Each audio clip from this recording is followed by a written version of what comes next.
In the busy city of Lagos, Nigeria, lived a young man named Chuka. He was 25 years old, tall, dark-skinned, and full of dreams.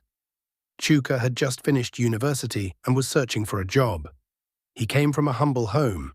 His mother sold food by the roadside, and his father was a retired civil servant. They didn't have much, but they lived honestly.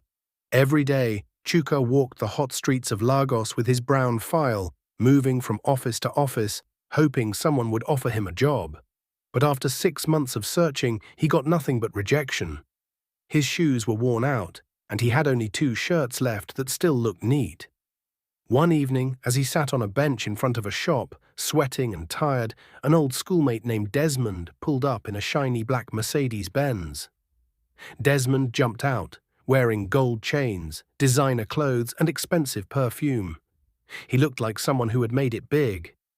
"Chuka, my guy, what happened to you like this?" Desmond asked, smiling. Chuka forced a smile. "Nah, hustle, still looking for something to do." Desmond shook his head. "Forget that. Lagos no be for sufferhead. Come hang out with me this weekend. Let me show you how life can sweet." Chuka agreed, thinking, what harm could it do to just see? That weekend, Desmond took Chuka to a fancy club on Victoria Island. The drinks were flowing, the music was loud, and beautiful women were everywhere. Desmond seemed to know everyone. Money was nothing to him. He gave tips like a king. That night, Desmond dropped Chuka at home with a bundle of cash. "Just for your weekend," Desmond said. "Think about joining us. There's plenty where that came from." Chuka couldn't sleep that night. He looked at the money on his table and thought about his mother who struggled every day to put food on the table. He also remembered how many times he had prayed for a breakthrough. Maybe this is the answer, he thought. The next week, Chuka met Desmond again. Desmond took him to a large house on the outskirts of the city. Inside, men were counting dollars, loading cars, and making phone calls in loud tones. It was a fraud ring, scammers who tricked people abroad and lived large in Lagos. At first, Chuka was scared, but when he saw how easily money flowed, he decided to join them. "Just for a while," he told himself, "I'll make enough, help my family, then stop." Within 3 months, Chuka moved into a luxury apartment. He bought clothes, a new phone, and even started dating a popular Instagram model.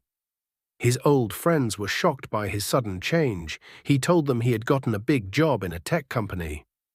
But deep down, Chuka knew the truth. He was living a lie. Then, one rainy night, everything changed. It was 2 a.m. when the police stormed his apartment. They broke down the door, shouting, "Everybody down!"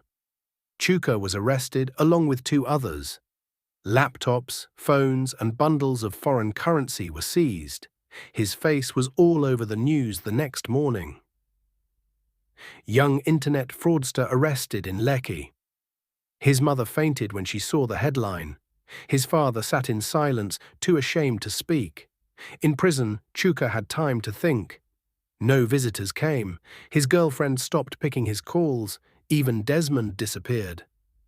The lawyer said he could spend up to 15 years behind bars.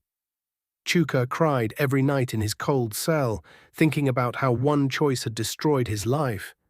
If only he had been patient. If only he had remembered that all that glitters is not gold. The lesson: not everything that looks good is truly good. Sometimes what looks like success is just a trap in disguise. Many young people are rushing to get rich quickly, but end up losing everything, including their freedom and their peace of mind. True success takes time, honesty, and hard work. Be patient. Trust the process. Don't be fooled by shiny things. They might lead to darkness. Thanks for watching.